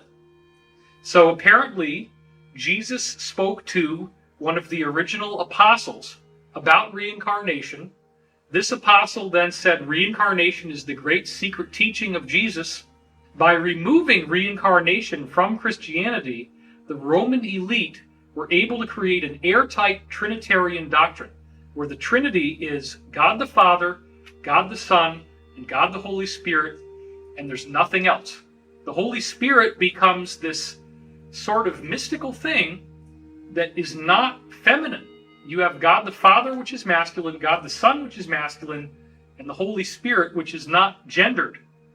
Therefore, the role of the feminine is removed from the Trinity. And this is an important point. The suppression of the feminine by the patriarchy to suppress the female spirituality and the feminine perspective that would occur in governance and law and all aspects of society. One of the huge parts of awakening is, really understanding, feminine energy. And I think, really what's being rebalanced or coming to light for people is the end of patriarchy and the understanding of things like sacred union. But when women are holding sort of this historic resentment towards men, it's still not reaching a place that we need to reach, I think, with each other, to have unity consciousness, because it has nothing to do with men. It has nothing to do with women. It has to do with the programming. It has to do with something that's impacted both sexes. I mean, if you think about it, men have gone off and they've gotten their limbs blown off in war. Women have been exiled, and there's been a lack of, justice or lack of empowerment. So this is how we heal our DNA. So junk DNA is actually scrambled fire codes that hold masculine and feminine energies in balance. That's how it upgrades, and it connects to the earth grids too. So the rebalancing, has to do with recognizing that the junk is actually a treasure. And if we could see this reality as a really unbelievable love story, the love story is that we're seeking, truth. We're seeking the authentic. We're seeking the divine, and that's within ourselves. And we're divorcing the imposter. We're divorcing the system that has betrayed us. It's like a partner we would never want. It doesn't matter if it's masculine or feminine. It's not healthy. It's toxic, and it's cruel. So the rebalancing, I feel, has to do with, living this life like it's a true love story. But I think this is a huge deal for both, men and women. Men are getting more in touch with their inner feminine. They're willing to maybe share emotion, be more vulnerable. And women are, refusing to, be victimized. And it's all rising to the surface. But it doesn't come down to the gender as much as it comes down to that individual's relationship with their own inner masculine and feminine. And that's why it's not about a rebalancing because something that the men did wrong. It has to do with overthrowing a system of control that has impacted and infected everyone. I do believe that Jesus' teachings dealt a fatal blow to this so-called Illuminati agenda. The Illuminati actually believe that being nice to people, that forgiveness, compassion, that these are tools of our enslavement, and that by being free of those encumbrances, they feel they are superior to everyone else. So part of their religion is that they will practice the extremes of both the positive and the negative path, or what they call the right-hand path and the left-hand path. So they will, for example, simultaneously create huge philanthropic endowments where they give, in some cases, many, many millions, if not billions of dollars to humanitarian causes, while simultaneously doing the most heinous crimes imaginable against humanity. I want to point out now that what Jesus was teaching us about ascension has proven to be of far greater significance than is normally given credit for. Most Christians tend to distance themselves from the idea of the so-called rapture. It is important to understand that the book of Revelation was something that happened to John of Patmos as a visionary, psychedelic type of dream. And as is the nature of dreams, there's a lot of symbolism in that report. So, for example, the frequent repetition of the number 7, such as 7 lampstands and so forth in the book of Revelation, actually refers to the 7 chakras of the human body, the 7 energy centers that we have that correspond to the 7 basic layers of the universe, or 7 densities. This is another thing that is described extensively in the Law of One. There are 7 primary planes of existence that correspond with these 7 grades of evolution that all intelligent life must go through, of which right now we're only at the 3rd, which would be the yellow center. So you have red, orange, yellow, 1st, 2nd, 3rd, green, which is 4th density, light blue, which is 5th density, dark blue, which is 6th density, indigo, or the crown chakra, which is purple, 7th density.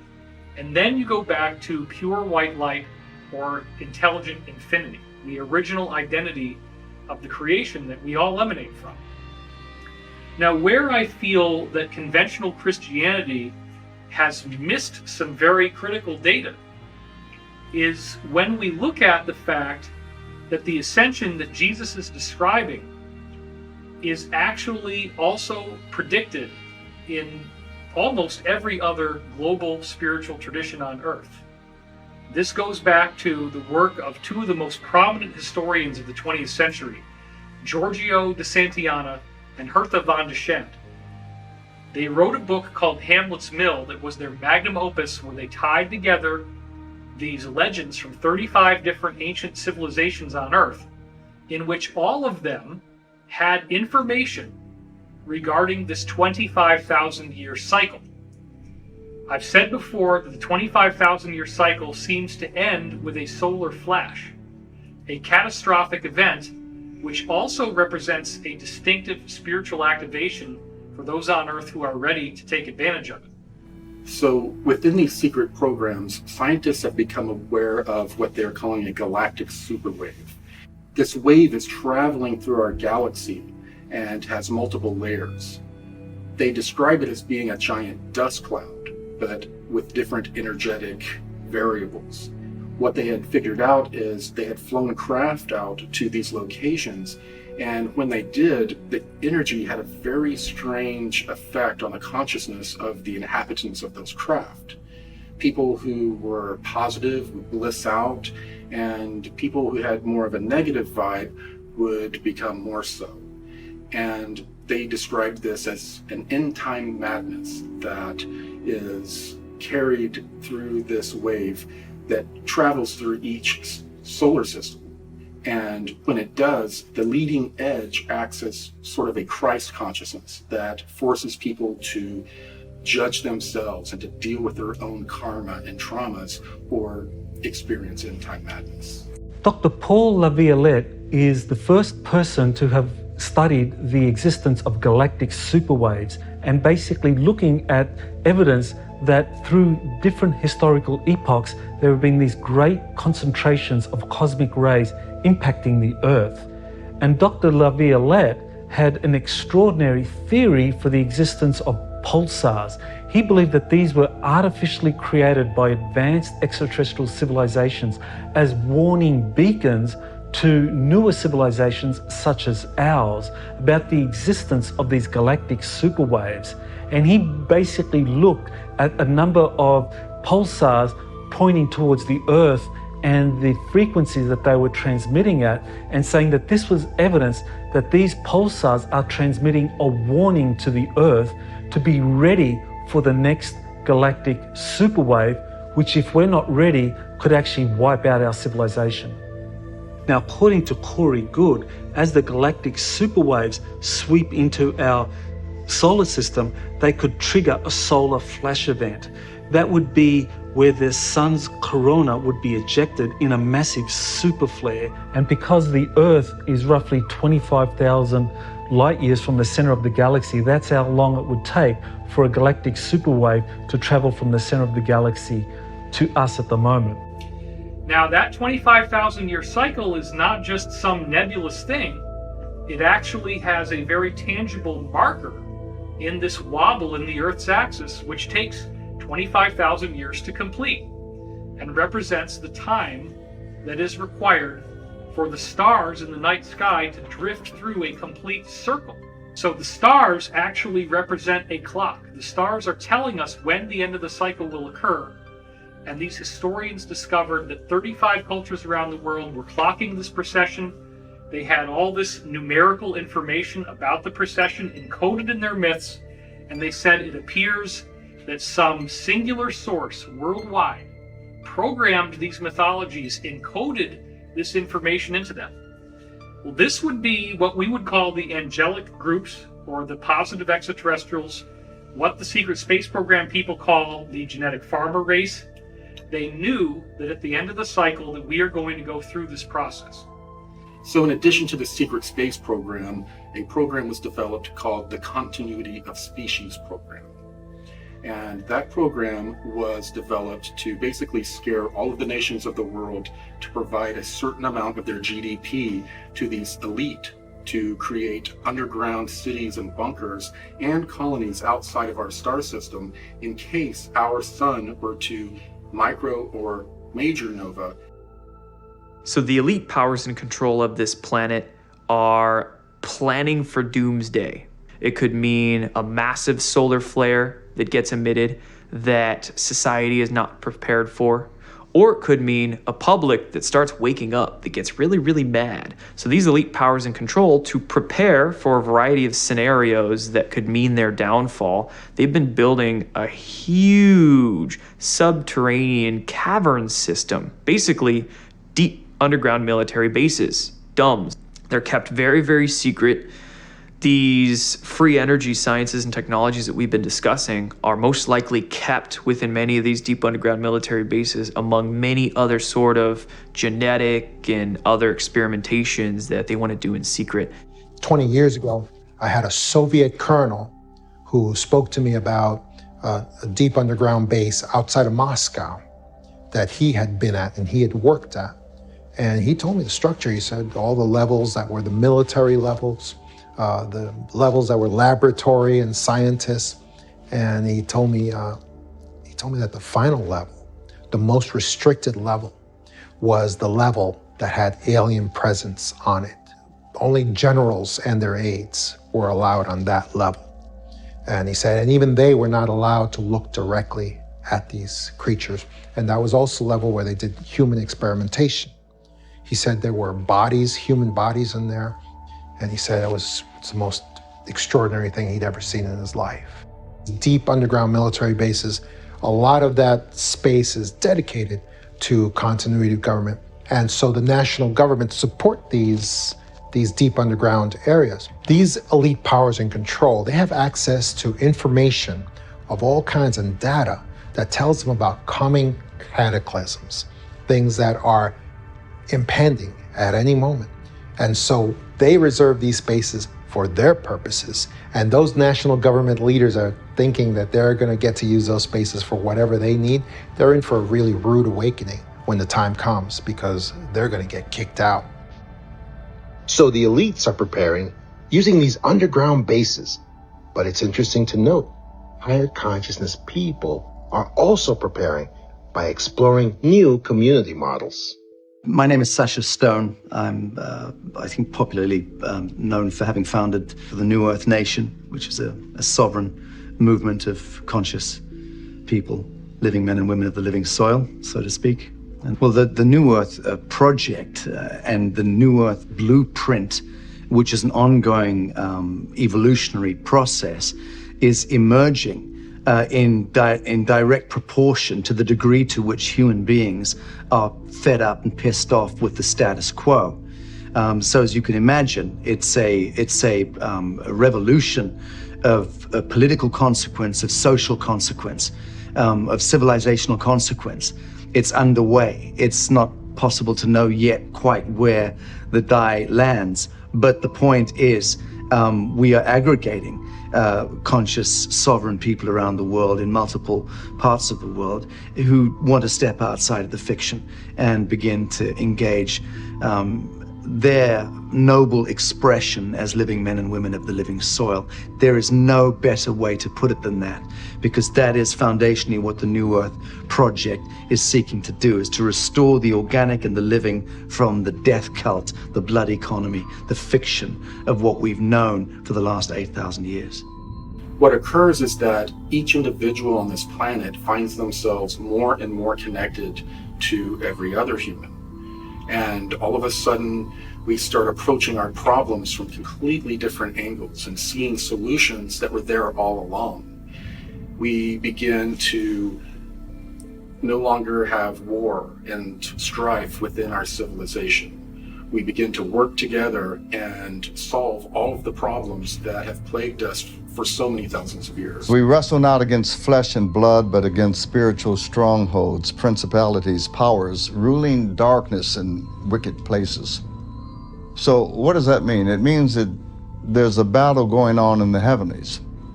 And in many instances, we on this earthly realm are proxies of that battle. So therefore, spirits need a body. A good spirit, the Holy Spirit, needs a body to work through. But these negative spirits, they need bodies to work through also. So many times that thought that comes into your mind, that's not really your thought. And if you dwell on that thought, it's going to take you down a negative road. What do you mean by that, Leon? I mean that you were minding your own business. You were having a good afternoon, and then all of a sudden this thought came in. And then that thought triggered an emotion, and then that black dog, that cloud of depression came in and took over you the rest of the day. We're bombarded with negativity all day long. It's like a giant spiritual galactic chess match. When these hits come, you got to learn how to counter it. So how do you learn that? You learn that through the strategic art of prayer. You learn that through the strategic art of meditating and having certain words that you'll say to combat that feeling, that emotion, as soon as it comes upon you. That's part of becoming a master. You're going to master those thoughts. You're going to master those emotions. You're going to discipline yourself, your words and your actions. So we are now in this war that is predicted in the Bible between good and evil. And the negative agenda cannot survive as we go through the solar flash. They can only continue to do these nefarious things up until the point this happens, at which time everything changes. We have these angelic types of ETs and amoral types of ETs that are trying to assist us to ascend through the spiritual means. But we also have a group of ETs that we call AI prophets, and they worship some sort of artificial intelligence signal that we don't know where it came from. We are told that most likely what happened is that somebody dabbled somewhere where they shouldn't and created some sort of rip between realities. And in the reality where this AI signal came from, there was a mass consciousness that was an electromagnetic life form. And that electromagnetic life form bled into our reality, and because it's an electromagnetic life form, it is able to control and manipulate technology at will. They take those technologies and turn them on the biological species that created them. There are two major paths in the ascension process. One of them is an organic spiritual evolution, and the other one is a technological evolution. The easiest way to relate the technological evolution would be the trend of transhumanism that has developed on our planet as we have developed our technology. So in star system after star system, we have systems that are infested with artificial intelligence signals and actual technology taken over by this AI. What I've been told is that when we have this next micronova event, that the electromagnetic pulse that emanates is expected to destroy this entire AI signal and infrastructure that is in our solar system, thus freeing us from any type of influence from this AI. I was also told that at the end of every age, there is also a great revealing or apocalypse that occurs that reveals all of the secrets that have been hidden from humanity, and it's a part of the disclosure and ascension process. This so-called apocalypse is actually not gloom and doom. It's a rebirth. It's a rebooting. It's the beginning of a brand new age, a brand new dispensation. And after it occurs, truly there will be more peace on earth. Truly there will be more goodwill toward man and to one another. Truly there will be a whole new beginning. Actually, it's something to look forward to. Christianity, in the Bible at least, doesn't actually predict a solar flash per se. But let's remember that the 4 main books of the Bible that are containing the direct words of Jesus are Matthew, Mark, Luke, and John. All 4 of those core Gospels have direct ascension prophecies in them, in terms of Jesus actually saying, "As it was in the days of Sodom and Gomorrah, so shall it be in the day of the Son of Man." Well, what does that mean? Sodom and Gomorrah ended with fire and brimstone raining from the heavens, right? So the end of the Son of Man features fire and brimstone raining from the heavens. That's the solar flash. That's the debris from the solar flash. Jesus also says, "As it was in the days of Noah, so shall it be in the day of the Son of Man." Well, the day of Noah ended with a big flood. So Jesus is actually talking about this global catastrophic event. In the book of John, Jesus says, "The fields are white and ready to harvest." So harvest is a metaphor of the ascension process. Really, the key to Jesus' ascension prophecy is in the book of Matthew, and it specifically comes out the most in the parable of the wheat and the tares. Now, tares, the word, refers to weeds. One of Jesus's strange encrypted analogies of ascension is where he describes how the earth is like a field of wheat that has been planted, but the adversary is allowed to plant weeds in the garden. Now, this is an analogy where Jesus says that the wheat and the weeds are allowed to grow together until the time of the harvest, and then the weeds will be plucked from the crop one by one at the time of the harvest, gathered into bundles and burned in my barn. This is a symbol of the solar flash, because the teachings of Christianity, the teachings of all 35 of these other religious traditions that we have from every culture on earth, they all say the same thing. They all say that when this solar flash happens, if you are on the positive side, you are not affected by it except in a positive way. Jesus designed his incarnation to show us what we will go through. That's why Jesus says, "As I do these things, so shall ye do them, and greater things, for I go unto my Father."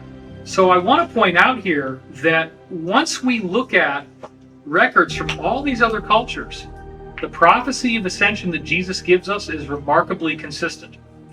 Again, Jesus doesn't talk about the solar flash, but he does say, "Two shall be walking in the field, and then there shall be one."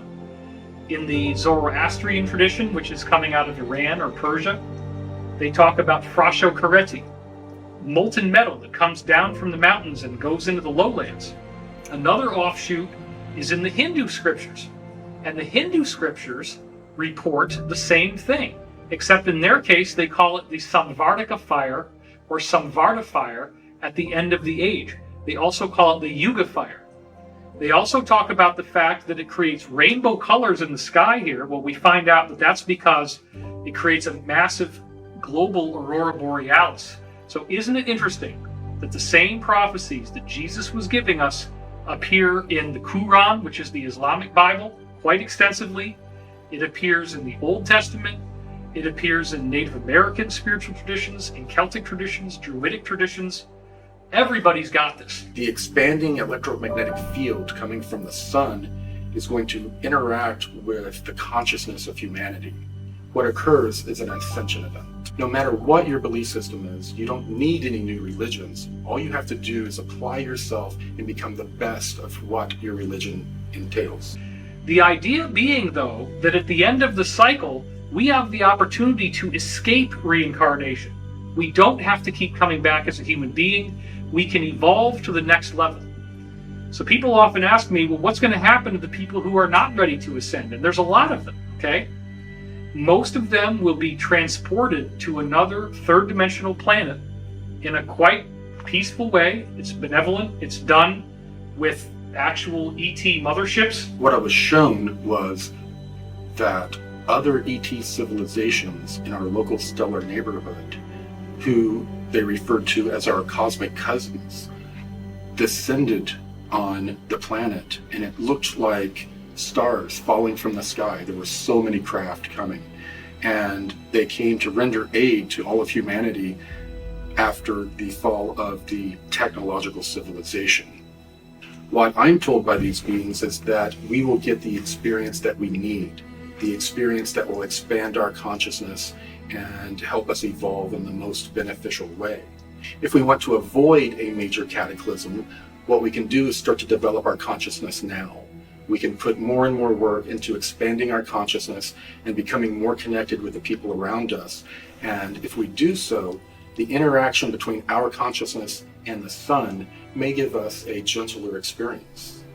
My name is Allison Coe. I'm a hypnotherapist outside of Portland, Oregon. There are some really interesting trends that move their way through these sessions that I have. And I've been doing this for years. And at first I thought these trends were just supposed to be looked at individually. And then I decided to look at them as being stacked on top of each other to prepare us, to get us a higher perspective on what's going on. So let's look at those trends really quick. Trend 1. There is an event or solar flash that will happen to this Earth to raise the frequency and vibration of the planet and all beings on it.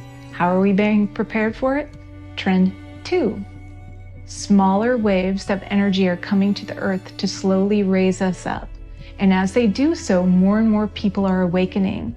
Their belief systems are shattering. Anything that's holding them back is kind of crumbling. Their relationships are changing. They are raising their frequency and vibration to match this event that will happen. Trend 3. There are new Earth or Earth-like planets, higher density planets that are being prepared for humans to go and eventually move to. And people are seeing these planets in their dreams or in their meditations or in their hypnosis sessions. Trend 4. There are ships gathering all around the Earth from all over the galaxy or universe or multiverse. There are ships here. People are seeing them. People are connecting to them. Trend 5. There are higher aspects of you that are connecting to you. There are ETs and higher density versions of you that are trying to give you information and speak with you and connect with you to help raise the frequency and vibration of you and the Earth. We might then ask, why are all these sessions happening? Why are all these people all over the world who are disconnected, who aren't connected in any way, shape, or form? Why are they getting all of these messages that have this similar trend to them? Is it some sort of indication that there's this craziness moving through the world? Are they all warped in some way? Or are we all being prepared for something big that's going to happen to this Earth?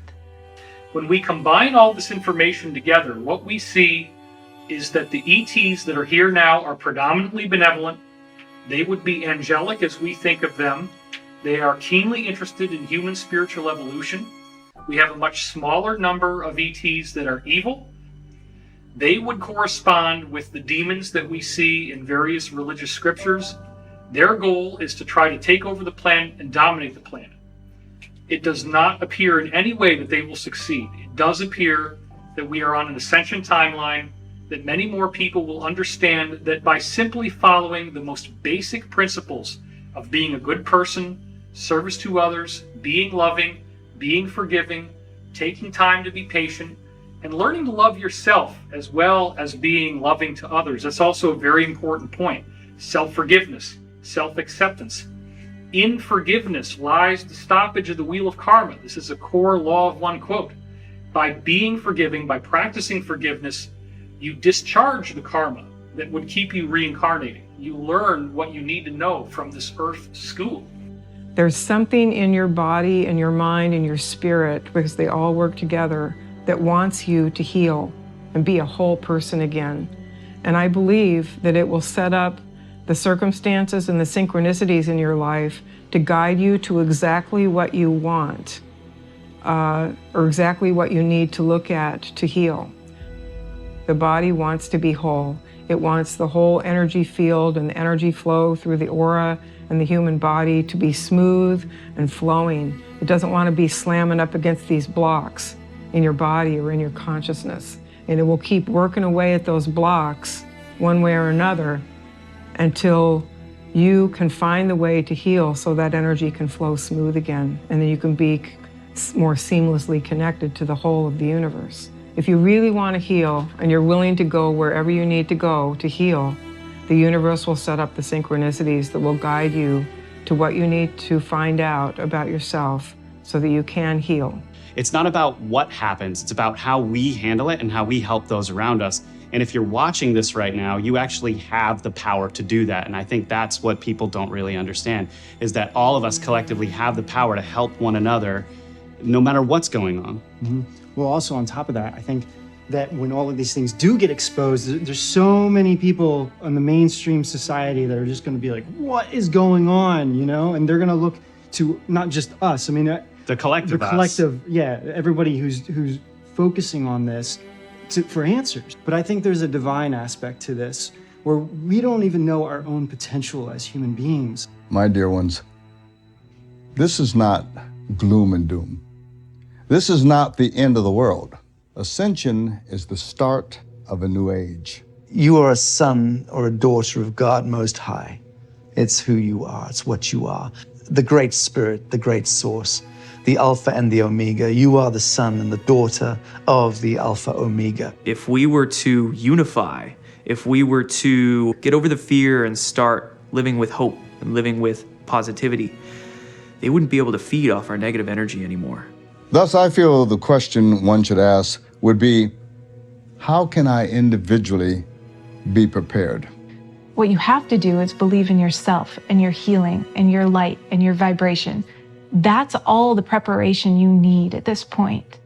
You have to start being whole.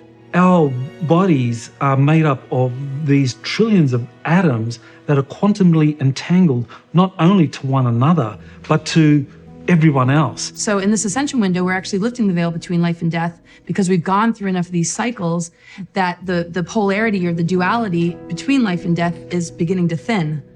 Numerous religions and a variety of cultures have prophesied that this event is coming. It's not a matter of if, but when. Contact is happening now, and we have to get ready for the mass event that's coming still, which is happening soon. The main message from these ETs are for us to become more spiritual and to prepare ourselves for this coming event. So there's big changes coming, but everyone's got a piece in this, and no one's more important than anyone else. We're all in the same wavelength here at the most important time in the universe right now.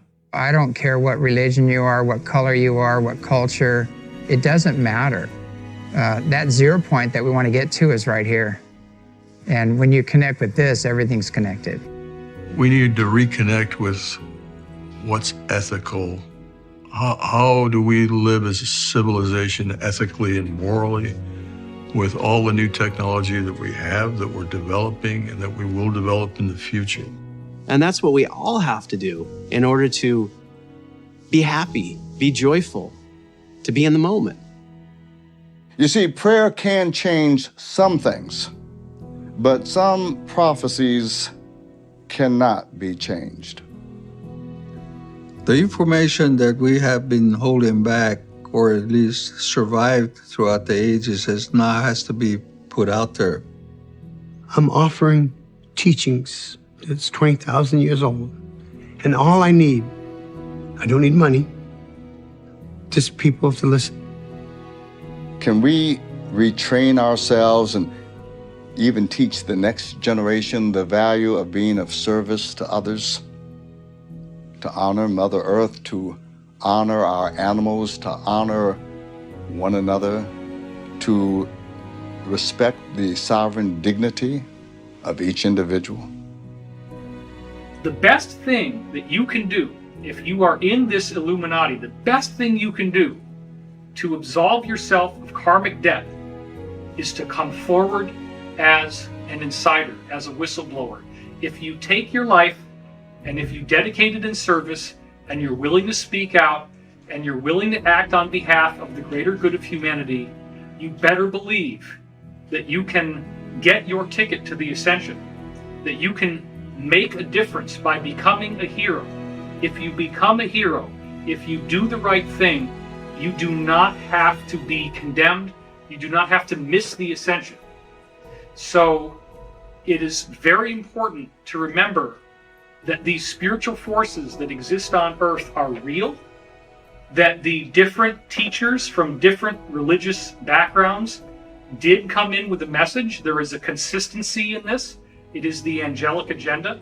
It is to teach us the importance of love, forgiveness, compassion, long-suffering, patience, understanding. And once we embrace these principles and we live by these principles, we are bringing ourselves into vibrational accordance with this higher truth.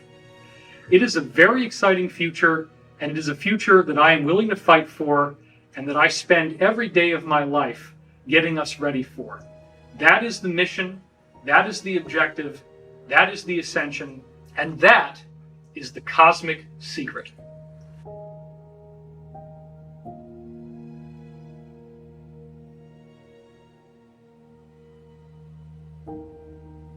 You are the conduit between the spiritual realms and the physical realms.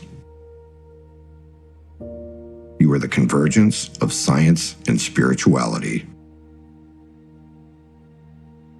The choice is up to each of us, but the answer is yours and yours alone. Will you choose fear, or will you choose love?